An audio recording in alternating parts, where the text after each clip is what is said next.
سامعین کرام، آپ سن رہے ہیں ایک جاسوسی اردو کہانی جس کا نام ہے اندھیر نگری۔ یہ اس سلسلے کی قسط نمبر 6 ہے۔ مجھے امید ہے آپ کو میری یہ کاوش پسند آ رہی ہوگی۔ آپ نے اگر ابھی تک میرا چینل مائی وائس سبسکرائب نہیں کیا تو ابھی میرے چینل کو سبسکرائب کر کے بیل نوٹیفیکیشن آن کر لیجئے تاکہ آنے والی ہر نئی کہانی کی اطلاع بر وقت آپ تک پہنچ سکے۔ وہ بہت مصروف تھا۔ اس نے معاہدے کی فوٹو اسٹیٹ کاپیاں محتسب اعلیٰ کے وکلاء کے انجمن کے اور تمام اخبارات کے دفاتر میں بھیج دی تھی۔ انٹیلیجنس کے افسر کو پہلے ہی ایک کاپی دے چکا تھا۔ اس نے فون کے ذریعے ملک رب نواز سے رابطہ کیا۔ رب نواز نے پوچھا، تم خیریت سے ہو؟ انہوں نے تمہیں کہاں قید کیا ہے؟ انہوں نے میرے دھوکے میں کسی اور کو قید کیا تھا۔ میں آزاد تھا اور آزاد ہوں۔ تم نے صبح رابطہ کیوں نہیں کیا؟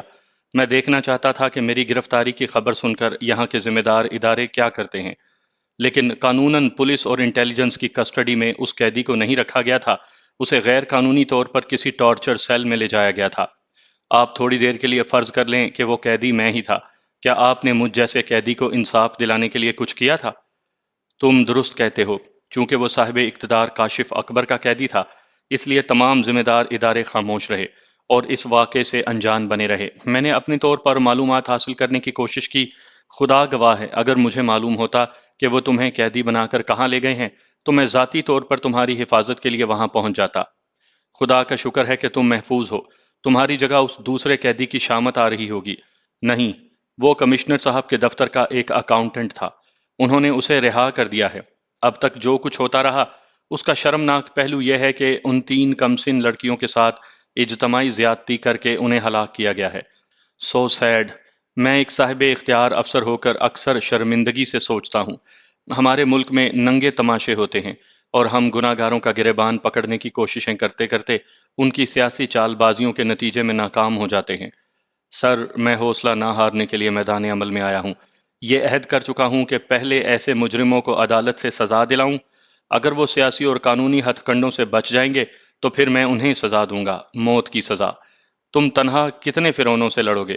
آج میں تنہا لگتا ہوں، لیکن جلد ہی آپ رفتہ رفتہ اس ملک کے عوام کو میرے ساتھ دیکھیں گے۔ میں نے کیٹی بندر کا خفیہ معاہدہ اور ان 3 لڑکیوں کا کیس بار ایسوسی ایشن اور تمام اخبارات تک پہنچا دیا ہے اور اب نتائج کا انتظار کر رہا ہوں۔ دوسری صبح کیٹی بندر کے سلسلے میں کئی اخبارات نے خبریں شائع کی۔ وہ اخبارات جن کا تعلق اپوزیشن سے تھا یا وہ اخبارات جو غیر جانبدار تھے اور ہر حکومت کے دور میں سچی اور کھری باتیں لکھتے تھے، انہوں نے کیٹی بندر کے خفیہ معاہدے کی عکسی تحریر کے ساتھ خبریں شائع کی تھیں۔ ان مظلوم لڑکیوں کے سلسلے میں تھر کی پولیس اور انتظامیہ کو تنقید کا نشانہ بنایا تھا۔ پھر ہر روز ایسوسی ایشن کے وکلاء اور اپوزیشن پارٹی کے لیڈروں کے تلخ و تند بیانات شائع ہونے لگے۔ اپنے مخالفین کے جو ڈھکے چھپے کرتوت تھے انہیں منظر عام پر لانے لگے اور مطالبہ کرنے لگے اعتماد کا ووٹ لیا جائے یا نئے انتخابات کروائے جائیں۔ جب لوٹ کھسوٹ اور بے حیائی انتہا کو پہنچتی ہے تو ملک میں سیاسی تبدیلی لازمی ہو جاتی ہے۔ یہ تبدیلی اپوزیشن کے مطالبات اور مرضی سے نہیں ہوتی اور نہ ہی عوام کے احتجاج سے ہوتی ہے، کیونکہ عوام کا اپنا مضبوط اتحاد نہیں ہوتا۔ یہاں سیاسی تبدیلی اس وقت عمل میں آتی ہے جب کوئی خفیہ ہاتھ چاہتا ہے۔ حکومت تبدیل کرنے کے لیے پاکستان کے پہلے وزیر اعظم لیاقت علی خان کے قتل سے لے کر جنرل ضیاء الحق کے حادثے تک خفیہ ہاتھ کی کار فرمائی رہی ہے۔ دنیا والے ازل سے جانتے ہیں کہ خفیہ ہاتھ کس قدر مستحکم ہوتا ہے کہ 50 برس گزرنے کے بعد بھی پاکستانی حکمرانوں کے قتل ہونے، پھانسی چڑھنے اور حادثاتی موت مرنے کے اصل راز سے نہ کبھی پردہ اٹھتا ہے اور نہ کسی کو پردہ اٹھانے کا موقع دیا جاتا ہے۔ خفیہ ہاتھ نے اپنی ایک انگلی کے اشارے سے کاشف اکبر کو طلب کیا۔ پردے کے پیچھے دھند ہی دھند تھی۔ کبھی کوئی خدا کا نیک بندہ آئے گا تو وہ دھند چھٹے گی۔ فی الحال کوئی سمجھ نہیں سکتا تھا کہ پردے کے پیچھے کیا ہوتا رہتا ہے۔ اشاروں کی زبان کو بین الاقوامی زبان کہا جاتا ہے اور یہ زبان دونوں ہاتھوں کی انگلیوں کے ذریعے اپنا مدعا بیان کرتی ہے۔ خفیہ ہاتھ نے کہا، کاشف اکبر، چالاک مجرم اپنے پیچھے قدموں کے نشانات نہیں چھوڑتے، مگر تم اپنی بے پرواہی سے ایسے نشانات چھوڑتے آئے ہو کہ ہم تمہیں تحفظ نہیں دیں گے۔ تو اس ملک کی اپوزیشن، قانون دان اور دانشور تمہارا محاسبہ کریں گے۔ تم سے کیٹی بندر، تھرمل پاور اور اسٹیل ملز میں ہونے والے گھپلوں کا حساب لیں گے۔ تم نے اپنے لیے اور اپنے چمچوں کے لیے قومی خزانے سے اربوں کے جو قرضے لیے ہیں ان کی واپسی کا مطالبہ کریں گے۔ تمہارے سیاسی حمایتی اس لیے وہ قرضے واپس نہیں کریں گے کہ تم نے اسمبلی میں اپنی تعداد بڑھائے رکھنے کے لیے رشوت کے طور پر وہ قرضے انہیں قومی خزانے سے دلائے تھے۔ کاشف اکبر نے کہا، کامیاب سیاست کے لیے لازمی ہے کہ ہم اپنی کرپشن کو چھپائے رکھیں۔ میں نے بھی یہی کوشش کی تھی، لیکن ہیرالڈ جان کی غلطی سے وہ اہم خفیہ معاہدہ منظر عام پر آ گیا ہے۔ ہم نے سنا ہے کہ کوئی پراسرار شخص خود کو وہ کہتا ہے اس نے وہ معاہدہ چرایا تھا۔ تمہاری پولیس، انتظامیہ، انٹیلیجنس والے اور خفیہ ایجنسی والے اس پر اسرار شخص کو گرفتار کرنے میں ابھی تک ناکام رہے ہیں۔ اگر وہ گرفتار ہو جاتا تو آج ہم تمہیں طلب نہ کرتے۔ اپنی طلبی کا مطلب سمجھتے ہو؟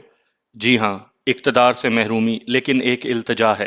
اگر مجھے نقصانات پورے کرنے کی مہلت دی جائے تو میں مہنگائی اور ٹیکس بڑھا کر ورلڈ بینک کا قرضہ قسطوں میں ادا کرتا رہوں گا۔ بات صرف قرضے کی ادائیگی کی نہیں ہے۔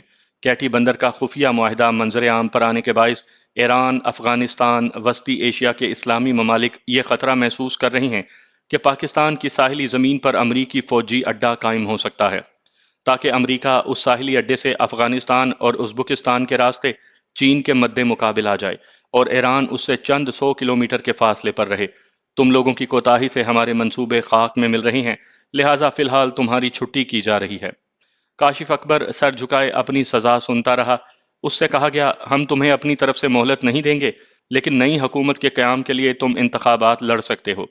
ہمارا دست شفقت دوسرے سیاستدان کے سر پر رہے گا، وہی حکومت بنائے گا، لیکن سیاسی منظر میں رہنے کی خاطر اقتدار کے لیے لڑو گے۔ اب جاؤ۔ وہ چلا گیا۔ خفیہ ہاتھ نے دوسرے سیاستدان مرزا نیک بخت کو طلب کیا۔ نیک بخت نے حاضر ہو کر کہا، خداوند سیاست کا اقبال بلند ہو۔ آپ ہمیشہ سپر پاور رہیں، بندہ حاضر ہے۔ کیا معاہدہ مکمل کر کے لائے ہو؟ آپ کنگ میکر ہیں، آپ کا اشارہ ہی کافی ہے، یہ معاہدہ حاضر ہے، پڑھ کر سناؤ۔ وہ کرسی پر سیدھا ہو کر بیٹھ گیا، پھر معاہدے کی فائل کھول کر پڑھنے لگا۔ اس معاہدے کا متن کچھ یوں تھا، میں پورے ہوش و حواس میں رہ کر یہ لکھ رہا ہوں کہ اقتدار حاصل کرنے کے بعد خفیہ ہاتھ کی پالیسیوں پر عمل کرتا رہوں گا۔ میں پاکستان کی خارجہ پالیسی کو خفیہ ہاتھ سے متصادم نہیں ہونے دوں گا۔ سابقہ حکمران کی غلطیوں کی تلافی کروں گا اور کیٹی بندر کے خفیہ معاہدے کو سرد خانے میں ڈال دوں گا۔ پھر خارجہ پالیسی کو ایک نئی شکل دے کر کیٹی بندر کے قریب فروخت شدہ علاقے کو امریکی فوجی اڈہ بنانے کا موقع بڑی رازداری سے فراہم کروں گا۔ ہر دور حکومت میں قرضے لیتے لیتے پاکستان کو گروی رکھ دیا گیا ہے۔ میں بھی یہ روایت قائم رکھتے ہوئے مزید قرضے لوں گا تاکہ قرضے ادا نہ کرنے کے باعث پاکستان ہمیشہ خفیہ ہاتھ کے دباؤ میں رہے اور اس کی مرضی کے مطابق خارجہ پالیسیوں پر عمل کرتا رہے۔ مرزا نیک بخت وہ معاہدہ پڑھتا رہا اور خفیہ ہاتھ توجہ سے سنتا رہا۔ معاہدہ اس کی مرضی کے مطابق تھا، اس لیے دونوں نے اس پر دستخط کر دیے۔ اس معاہدے کی ایک فائل خفیہ ہاتھ نے اپنے پاس رکھی اور دوسری کاپی مرزا نیک بخت نے لے کر اس سے مصافحہ کیا۔ بڑا مشکور و ممنون ہو کر اس کا شکریہ ادا کرتا ہوا وہ عمارت سے باہر آ گیا۔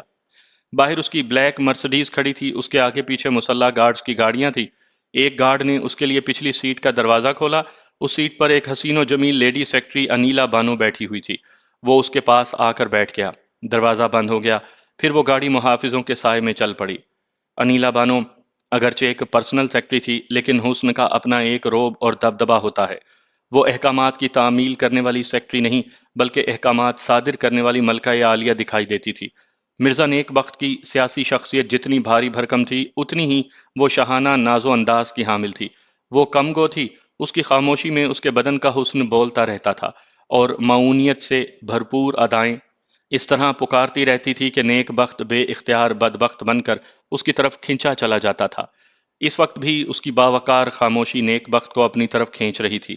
وہ کامیابی کے نشے میں مست تھا اور مستی میں بہکنا چاہتا تھا، لیکن ڈرائیور، سیکیورٹی افسر اگلی سیٹوں پر تھے، وہ اسے ہاتھ نہیں لگا سکتا تھا، اس لیے معاہدے کی فائل کو گود میں بٹھا کر سہلا رہا تھا۔ سفر دیر تک جاری رہا، پھر وہ گاڑیاں ایک محل نما عالی شان کوٹھی کے احاطے میں پہنچ کر رک گئیں۔ وہاں اس کے مشیر اور ہواری استقبال کے لیے کھڑے تھے۔ ان میں سے ایک مشیر اور ایک ہواری نے آگے بڑھ کر پچھلی سیٹ کے دونوں دروازے کھولے۔ انیلا بانو اور مرزا نیک بخت باہر آئے۔ مشیروں نے اسے مبارکباد دی۔ ایک نے کہا، آپ کی کامیابی یقینی تھی اور آپ فاتح بن کر آئے ہیں۔ نیک بخت نے انیلا بانو کے ساتھ کوٹھی میں داخل ہوتے ہوئے پوچھا، آپ نے کیسے سمجھ لیا کہ میں نے اس ملک کو فتح کر لیا ہے، جبکہ میں نے کسی سے کچھ نہیں کہا؟ جناب، آپ 2 فائلیں لے کر گئے تھے اور ایک فائل دے کر آ رہے ہیں۔ اس کا مطلب ہے معاہدہ منظور ہو چکا ہے اور دوسری فائل انہوں نے رکھ لی ہے۔ مرزا نیک بخت نے مسکرا کر کہا، ہاں، آج میں بہت خوش ہوں۔ آپ چاروں نے مشیر ہونے کا حق ادا کیا ہے اور ایسا مکمل اور جامع سیاسی معاہدہ تیار کیا تھا کہ اس کے ایک لفظ پر بھی اعتراض نہیں کیا گیا۔ آپ سب انعامات کے مستحق ہیں اور میں تم لوگوں کو مالا مال کر دوں گا۔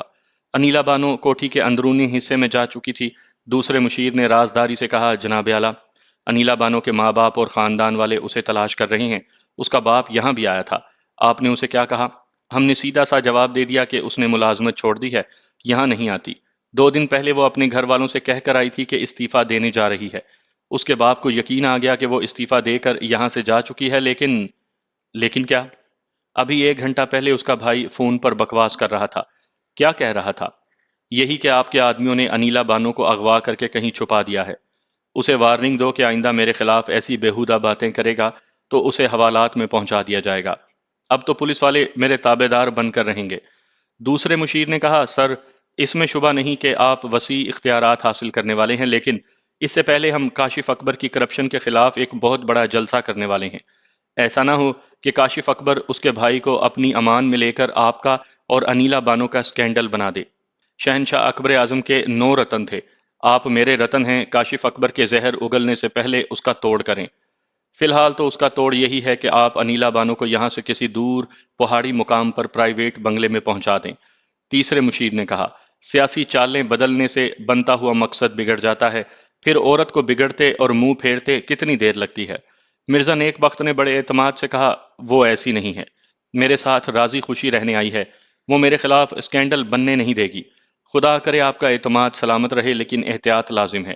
مرزا نیک بخت نے کہا، اچھی بات ہے، میں آپ کے مشوروں پر غور کروں گا۔ فی الحال آپ حضرات آرام فرمائیں، صبح ملاقات ہوگی۔ وہ ان سے رخصت ہو کر ایک شاہانہ طرز کی خوابگاہ میں آیا۔ باتھ روم کا دروازہ ذرا سا کھلا ہوا تھا، شاور سے پانی گرنے کی آواز آ رہی تھی۔ اس نے مسکرا کر کچھ سوچا۔ وہ معاہدے کی فائل کو بستر پر پھینک کر ایک کیبنٹ شو کیس کے پاس آیا۔ شیشوں کے اندر امپورٹڈ شراب کی بوتلیں پکار رہی تھیں۔ اس نے کیبنٹ کو کھول کر ایک بوتل اور شیشے کا ایک نازک سا جام نکالا، پھر اپنے لیے ایک پیگ بناتے ہوئے بولا، جان من، آج بہت بڑی کامیابی حاصل کرنے کے بعد تمہاری خاموشی گراں گزر رہی ہے۔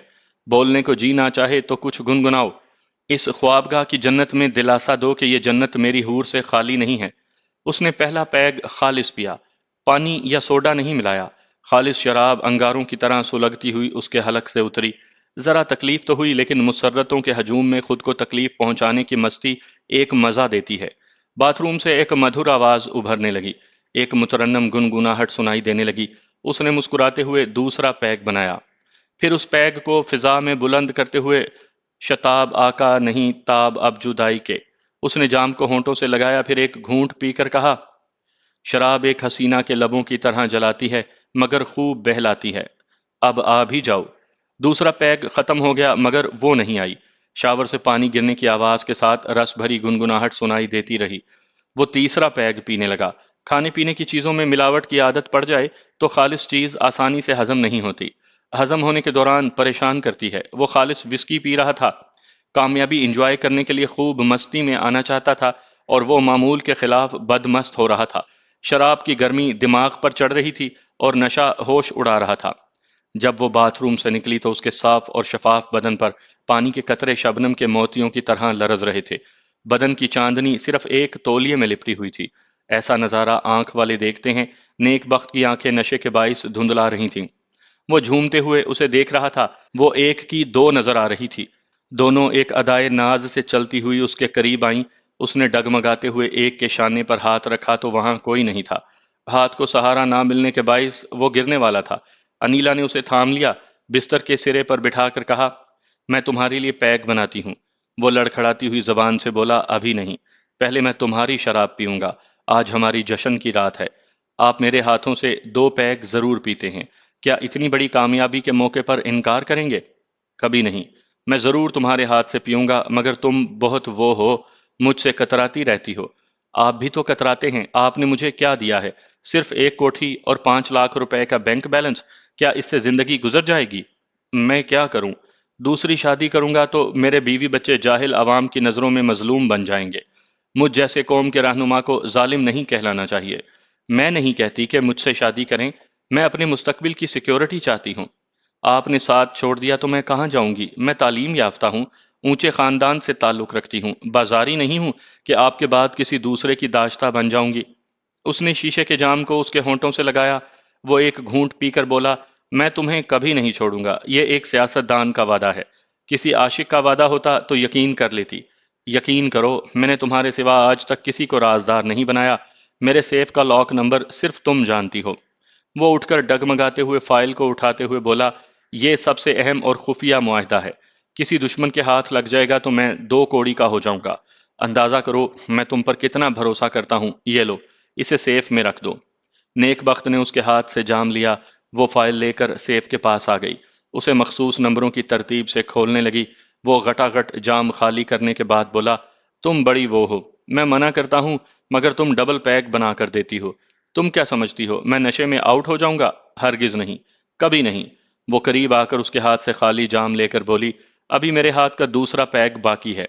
وہ کھڑا ہوا تھا، توازن قائم نہ رکھ سکا، بستر پر گرتے ہوئے بولا، بس کرو، تم آ جاؤ۔ وہ ڈبل پیک بنا کر لے آئی، پھر بولی، نکاح نامہ ایک معاہدہ ہوتا ہے، میاں بیوی کو ایک دوسرے کا پابند بناتا ہے۔ آپ مجھ سے یہ معاہدہ نہیں کریں گے لیکن میں اپنے مستقبل کے لیے آپ سے کوئی معاہدہ ضرور کروں گی۔ وہ دونوں ہاتھوں کے سہارے اٹھتے ہوئے توازن قائم رکھنے کی کوشش کرتے ہوئے بولا، یہ ایسی باتوں کا ٹائم نہیں ہے، میرے پاس آؤ۔ وہ ہاتھ بڑھا کر بولی، جام آگے ہے، میں پیچھے ہوں، پہلے جام لیں پھر مجھ سے کام لیں۔ اس نے جام کو اس کے ہونٹوں سے لگا دیا۔ وہ پینا نہیں چاہتا تھا۔ وہ ٹھہر ٹھہر کر اسے جبرن پلانے لگی۔ نیک بخت نے ایک ہاتھ مارتے ہوئے جام کو ایک طرف پھینک دیا، پھر جام کے ساتھ ہی بستر پر گر پڑا۔ بڑبڑانے لگا۔ بڑبڑاہٹ میں اتنی لکنت تھی کہ بات سمجھ میں نہیں آ رہی تھی۔ وہ سمجھنا بھی نہیں چاہتی تھی۔ ذرا دور جا کر ایک صوفے پر بیٹھ گئی، پریشانی سے سوچنے لگی، گھر چھوڑے ہوئے آج تیسرا دن ہے۔ بھائی اور ماں باپ پریشان ہوں گے، مجھے تلاش کر رہے ہوں گے۔ مجھے آج نہیں تو کل گھر والوں کو اور دنیا والوں کو جواب دینا ہوگا، اور میں جواب دوں گی کہ داشتہ بن کر ہارنے والوں میں سے نہیں ہوں۔ ہار کر بھی جیتنا اور نیک نام رہنا جانتی ہوں۔ نیک بخت کے خراٹے سنائی دینے لگے۔ وہ اٹھ کر کھڑی ہوئی، بستر کے قریب آ کر اسے گہری نیند میں دیکھا، پھر سیف کے پاس آئی، مخصوص نمبروں کی ترتیب سے سیف کو کھولا۔ خفیہ اہم معاہدے کی فائل اوپر رکھی ہوئی تھی۔ اس نے فائل کو کھول کر اندر کے کاغذات نکالے، کاغذات کو سیف کے اوپر رکھا، خالی فائل کو سیف کے اندر رکھا، پھر اسے پہلے کی طرح لاک کر دیا۔ الماری کھول کر ایک لباس نکال کر اسے پہن لیا۔ سیف کے اوپر رکھے ہوئے کاغذ کو اچھی طرح طے کر کے اسے گریبان کے اندر چھپا لیا۔ یہ سب کچھ وہ بڑے اطمینان سے اور بڑے اعتماد سے کرتی رہی۔ پھر ریسیور اٹھا کر نمبر ڈائل کر کے سیکیورٹی افسر سے بولی، ڈرائیور سے گاڑی نکالنے کو کہو، میں ڈاکٹر کے پاس جاؤں گی۔ اس نے ریسیور رکھا، الماری سے پرس نکال کر اس میں رقم دیکھی، ایک چھوٹے سے کاغذ پر 2-3 دواؤں کے نام لکھے، پھر انہیں پرس میں رکھ کر خوابگاہ سے باہر آئی۔ کوٹھی بہت وسیع و عریض تھی۔ وہ مختلف راہداریوں سے گزرتی ہوئی باہر آئی۔ پورچ میں بلیک مرسڈیز تھی۔ ڈرائیور نے پچھلی سیٹ کا دروازہ کھولا۔ سیکیورٹی افسر نے پوچھا، صاحب آپ کے ساتھ نہیں جائیں گے؟ وہ تھکے ہوئے ہیں، آرام کر رہے ہیں، میں ابھی آ جاؤں گی۔ سیکیورٹی افسر نے جھجکتے ہوئے کہا، صاحب نے کہا ہے آپ کو کہیں تنہا نہ جانے دیا جائے۔ انہوں نے میری حفاظت کے لیے ایسا کہا ہے۔ تم ان کے خاص باڈی گارڈ ہو، تمہیں یہاں رہنا چاہیے۔ میرے ساتھ دوسرا گارڈ جائے گا۔ سیکیورٹی افسر نے مطمئن ہو کر ایک گارڈ کو اس کے ساتھ جانے کا حکم دیا۔ وہ گارڈ اگلی سیٹ پر ڈرائیور کے ساتھ بیٹھ گیا۔ وہ پچھلی سیٹ پر بیٹھ گئی، پھر کار سٹارٹ ہو کر وہاں سے آگے جانے لگی۔ مرزا نیک بخت نے اپنی حفاظت کے لیے اور بھی خفیہ انتظامات کر رکھے تھے۔ 6 جاسوس تھے جو باری باری دن رات کوٹھی کے باہر موجود رہتے تھے۔ مرزا نیک بخت کہیں جاتا تھا تو وہ سادہ لباس میں ایک کھلی جیپ میں اس کا تعاقب کرتے تھے تاکہ مخالفین کے ناگہانی حملوں کے وقت وہ اپنے مالک کے لیے ڈھال بن سکیں۔ نیک بخت نے انہیں انیلا بانو کے بارے میں بھی تاکید کی تھی کہ وہ تنہا کہیں جائے تو اس کا تعاقب کیا جائے، اگر وہ واپس نہ آئے تو اسے فرار ہونے کا موقع نہ دیا جائے۔ جیپ میں تعاقب کرنے والے جاسوس نے موبائل فون کے ذریعے سیکیورٹی افسر سے پوچھا، بی بی جی تنہا کہاں جا رہی ہیں؟ ڈاکٹر کے پاس جا رہی ہیں، وہاں سے انہیں کوٹھی میں واپس آنا چاہیے۔ ٹھیک ہے، ہم انہیں واپس لے آئیں گے۔ انیلا بانو کار کی پچھلی سیٹ سے بیٹھی فرار ہونے کے منصوبے پر غور کر رہی تھی۔ اس نے سوچ رکھا تھا کہ اسے کار میں کتنی دور تک جانا چاہیے۔ وہ ایک چھوٹی سی عمارت سے گزرتے وقت پرس میں سے ایک پرچی نکال کر گارڈ سے بولی، آگے دوسری گلی میں میڈیکل سٹور ہے، وہاں سے یہ دوائیں لے آؤ۔ اس نے پرچی اور روپے دیے۔ مارکیٹ کی گلیاں تنگ تھیں، کار نہیں جا سکتی تھی۔ وہ مین روڈ پر رک گئی۔ گارڈ کار سے نکل کر ایک گلی سے گزر کر دوسری گلی میں گیا۔ اس کی نظروں سے اوجھل ہوتے ہی اس نے ڈرائیور سے کہا، اوہ میں بھول گئی، تم فوراً جاؤ اور گارڈ سے کہو ایسپرین کی چند گولیاں بھی لے آئے۔ ڈرائیور حکم کی تعمیل کے لیے گیا، اس کے نظروں سے اوجھل ہوتے ہی وہ دروازہ کھول کر مارکیٹ کی مخالف سمت ایک گلی میں بھاگتی چلی گئی۔ وہ دو جاسوس جیپ میں بیٹھے ہوئے تھے، اسے بھاگتا دیکھ کر جیپ سٹارٹ کر کے اس کا تعاقب کرنے لگے۔ انہوں نے گلی میں داخل ہو کر دیکھا، وہ دوڑتی ہوئی دوسری گلی میں مڑ کر نظروں سے اوجھل ہو رہی تھی۔ آگے گلی تنگ تھی، وہ دونوں جیپ سے اتر کر دوڑنے لگے۔ اسٹریٹ لائٹس کی روشنی میں ایک دوسرے کو دیکھا جا سکتا تھا، لیکن وہ نظر نہیں آئی۔ آگے وہ گلی دو حصوں میں تقسیم ہو کر دو سمتوں میں جا رہی تھی۔ وہ دونوں ایک دوسرے سے الگ ہو کر ایک ایک گلی میں دوڑتے گئے۔ دور جا کر بھی وہ نظر نہیں آئی، لیکن دوڑتے ہوئے قدموں کی آوازیں سنائی دے رہی تھیں۔ وہ آوازوں کی سمت دوڑنے لگا۔ ایک گلی کے موڑ پر پہنچ کر وہ اس سے کافی دور تھی۔ اس نے دوڑتے ہوئے ریوالور نکالتے ہوئے دھمکی دی، رک جاؤ ورنہ گولی مار دوں گا۔ اسی وقت ایک بھاری بھرکم موٹر سائیکل کی آواز سنائی دی۔ انیلا بانو گھبرا گئی۔ پیچھے سے ریوالور والا آ رہا تھا، آگے سے ایک دشمن موٹر سائیکل پر چلا آ رہا تھا۔ جاسوس اس کے ایک پیر میں گولی مار کر اسے فرار ہونے سے باز رکھ سکتا تھا۔ اس نے ایک پیر کا نشانہ لیا، اسی وقت وہ ٹھوکر کھا کر گری۔ جس گولی کو پیر میں لگنا چاہیے تھا وہ اس کے شانے میں لگی اور اس کے حلق سے چیخ نکل گئی۔ اس کے ساتھ ہی رات کے سناٹے میں دوسری گولی چلنے کی آواز گونجی۔ اس بار جاسوس کے حلق سے چیخ نکلی۔ وہ اچھل کر زمین پر گرا، پھر تڑپ کر ہمیشہ کے لیے ساکت ہو گیا۔ فائرنگ اور چیخوں کی آواز سن کر آس پاس کے گھروں کی لائٹس آن ہو رہی تھیں۔ پڑوسی ایک دوسرے سے کہہ رہے تھے کہ ان کی گلی میں فائرنگ ہو رہی ہے، لیکن کوئی باہر نکلنے کا حوصلہ نہیں کر رہا تھا۔ وہ انیلا بانو کو دونوں بازوؤں میں اٹھا کر موٹر سائیکل پر لے آیا۔ اسے اپنے سامنے بٹھا کر ایک ہاتھ سے سنبھالتے ہوئے اس نے موٹر سائیکل اسٹارٹ کی اور پھر تیز رفتاری سے ڈرائیو کرتا ہوا وہاں سے دور ہوتا چلا گیا۔ تھر کے علاقوں میں جتنے بڑے اور با اثر وڈیرے تھے، ان میں وڈیرا کمال سالے تھر کے چھاچھرو ٹاؤن سے اسلام آباد تک زبردست اثر و رسوخ رکھتا تھا۔ اس کے حلقہ انتخاب میں مسلمان ووٹروں سے ہندوؤں کی تعداد زیادہ تھی۔ ہندو سیاسی اعتبار سے اقلیت کہلاتے تھے۔ اس اقلیت کی نمائندگی کے لیے جو ہندو امیدوار کامیاب ہو کر اسمبلی میں جاتا تھا، اسے وہاں کے مسلمان بھی ووٹ دیتے تھے، کیونکہ وہ تمام مسلمان وڈیرا کمال سالے کے زیر اثر رہتے تھے۔ باپ دادا کے زمانے سے اس کے کھیتوں اور قالین کے کارخانوں میں مزدوری کرتے آئے تھے۔ ہندو بنیے تھر کی تجارت اور زراعت پر چھائے ہوئے تھے۔ کمال سالے کے ذریعے مٹھی، ننگر پارکر، اسلام کوٹ اور چھاچھورو جیسے شہروں پر ان کی حکمرانی تھی۔ کمال سالے کی نگرانی میں وہ تھر سے چاول، چینی اور گندم اسمگلنگ کرتے تھے اور بھارت کے سرحدی علاقے راجستھان سے پان اور بیڑی کے مخصوص تمباکو پتوں کے علاوہ دہشت گردوں کو اپنے گھروں میں بلا کر پناہ دیتے تھے، پھر انہیں وہاں سے پاکستان کے مختلف علاقوں میں بھیج دیتے تھے۔ تھر اور راجستھان کی سرحد کے قریب ایک چھوٹی سی بستی تھی، وہاں 70-80 کچے پکے مکانات تھے۔ کمال سالے اور لالا دھرم داس اکثر شام کو ایک بڑے سے مکان میں جا کر راتیں گزارتے تھے تاکہ ان کی نگرانی میں سرحد پار اسمگلنگ ہو سکے۔ کبھی کبھی رازداری سے یہ خبر موصول ہوتی تھی کہ 2-4 دہشت گرد پاکستان میں داخل ہونے والے ہیں۔ ان دہشت گرد اور تخریب کاروں کو بحفاظت پاکستان کے اندرونی علاقے میں پہنچا دیا جائے۔ ایک رات ایسے ہی 2 دہشت گرد اور تخریب کار سرحد پار کر کے کمال سالے کی اوطاق میں آئے۔ لالا دھرم داس نے دونوں ہاتھ جوڑ کر انہیں نمستے کیا۔ ان میں سے ایک نے جواباً کہا، لالا میں ہندو نہیں مسلمان ہوں، میرا نام مراد علی ہے، میں پاکستانی ہوں، بھارت کے تربیتی کیمپ میں ٹریننگ حاصل کرنے گیا تھا۔ ایک پاکستانی کی حیثیت سے میرے پاس شناختی کارڈ اور تعلیمی سرٹیفکیٹس موجود ہیں۔ تھر کی پولیس اگرچہ پاکستانی سرکار سے تنخواہ لیتی ہے، لیکن وہ وہاں کے وڈیروں کی ذاتی فورس کے طور پر کام کرتی ہے۔ وہاں اوطاق میں لالا دھرم داس، کمال سالے کے علاوہ ایک پولیس افسر بھی تھا۔ انہوں نے مراد علی کو دیکھا، وہ قدآور اور صحت مند تھا۔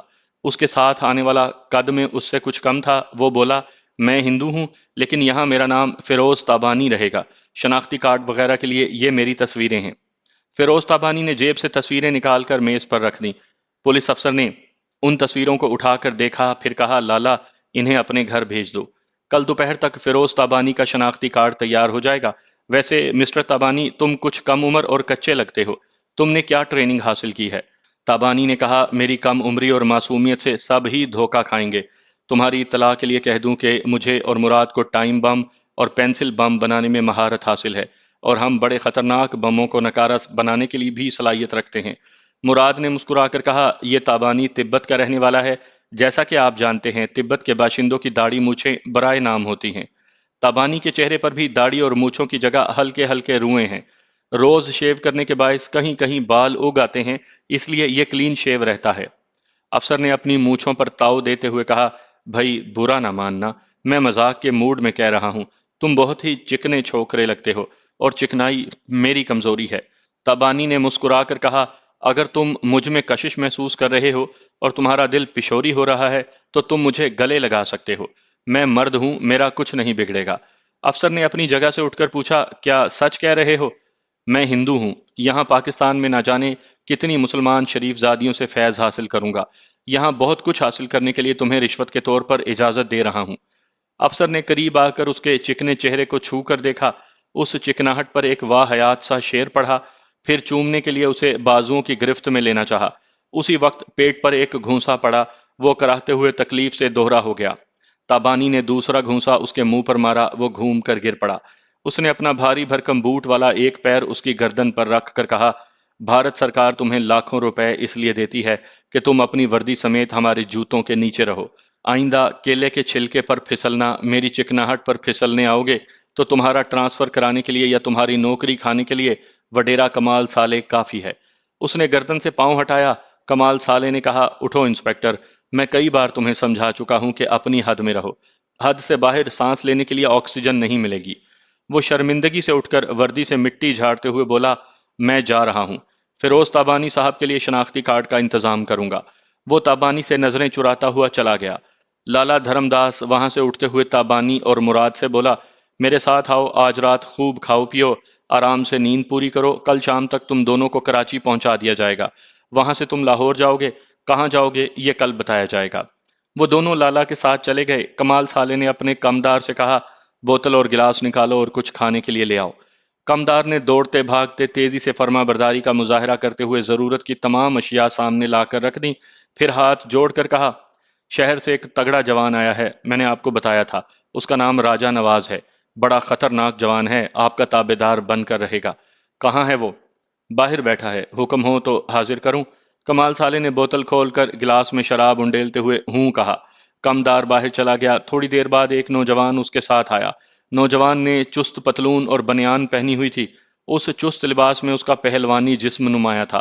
اس نے ہاتھ اٹھا کر سلام کرتے ہوئے کہا، جناب صالح صاحب السلام علیکم۔ وہ ایک دم بھنا کر بولا، صالح نہیں صالح، میرا نام کمال صالح ہے۔ وہ بولا، میں نے انٹر پاس کیا ہے، جانتا ہوں سواد سے صالح ہوتا ہے، لیکن سنتے وقت ایسا لگتا ہے جیسے سین سے صالح کہا جا رہا ہے۔ نام لینے کی کیا ضرورت ہے؟ میرے اعلیٰ حکام اور اونچے رتبے کے مطابق مجھے مخاطب کرو۔ سوری، میں تعلیم یافتہ ہوں، ہاتھ جوڑ کر حضور نہیں کہوں گا، لیکن آپ میرا مسئلہ حل کر دیں گے تو میں بھی آپ کے بڑے سے بڑا خطرناک کام کر گزروں گا۔ مجھے بتایا گیا ہے کہ تم غنڈے موالی ہو، پھر تعلیم یافتہ کیسے ہو؟ میرے غریب ماں باپ نے مجھے زبردستی 10ویں جماعت تک پڑھایا۔ میں پہلے تعلیم کے ساتھ مزدوری کرتا رہا، پھر چوری اور ہیرا پھیری سے زیادہ رقم ملنے لگی۔ فرسٹ ایئر میں پہنچنے تک میں نے لسانی فسادات میں 2 قتل کیے، 5 گاڑیوں کو فروخت کر کے مال بھی کمایا۔ اب کیا چاہتے ہو؟ سیاست میں آنا چاہتا ہوں۔ کراچی میں کہاں رہتے ہو؟ اجمیر نگری میں۔ میں اپنی سیاسی پارٹی کے لیڈر کے نام خط لکھ دوں گا، وہاں سیاسی ہنگاموں کے دوران تمہاری کارکردگی دیکھی جائے گی۔ اس کے بعد راجہ نواز نے ہاتھ اٹھا کر قطع کلامی کرتے ہوئے کہا، میں چاہتا ہوں مجھے اسٹوڈنٹس یونین کی سیاست میں حصہ لینے کا موقع دیا جائے، یعنی میں یونیورسٹی میں داخلہ لینا چاہتا ہوں۔ کمال صالح اسے گہری نظروں سے دیکھنے لگا۔ راجہ نواز نے کہا، آپ کے پارٹی لیڈر ایک پرچی لکھ کر دیں گے تو مجھے علمی صلاحیت پر نہیں، بدماشی کی بنیاد پر داخلہ مل جائے گا۔ نوجوان ہو، اسٹوڈنٹ لگتے ہو، بلکہ اسٹوڈنٹ ہو۔ انٹر سیکنڈ ایئر میں تمہاری پوزیشن کیا تھی؟ تعلیم کے ساتھ دہشت گردی جاری رہے تو امتحانات کے نتیجے میں کوئی گریڈ نہیں ملتا۔ پھر بھی مطمئن حضرات نے اکثر میرے ہاتھوں میں کلاشنکوف دیکھی ہے، اس لیے مجھے اے گریڈ دے کر پاس کر دیا ہے۔ نوجوان ہو مگر اتنی وارداتیں کر چکے ہو کہ پتھر لگتے ہو۔ تمہارے ہاتھوں میں ہتھیار دیکھ کر ممتحن تو کیا، یونیورسٹی کے پروفیسر اور وائس چانسلر بھی تمہارے سامنے نہیں آئیں گے۔ مخالف سٹوڈنٹس جماعتوں کو بھی دھونس میں رکھو گے۔ میرے حق میں اتنا کچھ سمجھ رہی ہیں تو پھر ایسی پرچی لکھ کر دیں کہ آپ کے پارٹی لیڈر کو بھی میری اہمیت معلوم ہو جائے۔ میں پرچی دوں گا، مگر یہ یاد رکھو کہ میرا بیٹا جمال صالح یونیورسٹی کی اسٹوڈنٹس یونین کا لیڈر ہے۔ طلباء کے درمیان جب بھی سیاسی ہنگامے ہوں گے اور گولیاں چلیں گی تو تم میرے بیٹے اور بیٹی نازاں کے باڈی گارڈ بن کر ان کی حفاظت کیا کرو گے۔ میں آپ کے حکم کے مطابق نازاں اور جمال صالح کی حفاظت کیا کروں گا، لیکن آپ بیٹے کو سمجھا دیں کہ وہ میرے ذاتی معاملات میں کبھی مداخلت نہ کرے۔ وہاں تمہارے ذاتی معاملات کیا ہو سکتے ہیں؟ فی الحال تو ایک ہی سنجیدہ معاملہ ہے، میں یونیورسٹی کی ایک طالبہ سے محبت کرتا ہوں، وہ میرے اور طالبہ کے درمیان کبھی دیوار نہ بنے۔ وہ مجھ جیسے وڈیرے کا بیٹا ہے، اونچے معاملات میں ہاتھ ڈالتا ہے۔ تمہارے جیسے چھوٹے لوگوں کے معاملات سے اسے کوئی دلچسپی نہیں ہوگی، پھر بھی میں اسے فون پر تمہارے بارے میں سمجھا دوں گا۔ کمال سالے نے گلاس سے چند گھونٹ پیے، پھر راجہ نواز کے لیے سفارشی خط لکھنے کے دوران اس میں بھی گھونٹ گھونٹ پیتا رہا۔ وہ چاہتا تھا کہ بیٹا یونیورسٹی میں رہ کر سیاست دان بنے اور ایک دن اسمبلی میں پہنچے، لیکن یونیورسٹی اور کالجوں میں کتابوں سے زیادہ اسلحے کا ذخیرہ رہتا تھا۔ سیاسی ہنگاموں کے دوران میں توڑ پھوڑ ہوتی تھی اور گولیاں چلتی تھی۔ کمال سالے کو یہ دھڑکا لگا رہتا تھا کہ نازاں اور جمال سالے کو کبھی گولی بھی لگ سکتی ہے۔ اس اندیشوں کو کم کرنے کے لیے وہ راجہ نواز کو یونیورسٹی میں داخلہ دلوا رہا تھا تاکہ وہ اس کی بیٹی اور بیٹے کا باڈی گارڈ بن کر رہ سکے۔ اس نے پارٹی لیڈر کے نام ایک تفصیلی خط لکھا، راجہ نواز کی بھرپور سفارش کی، پھر خط اسے دیا۔ اس نے خط لے کر پڑھا، پھر خوشی سے اسے چوم کر دل میں کہا، میری جان، میری نازاں، میں آ رہا ہوں۔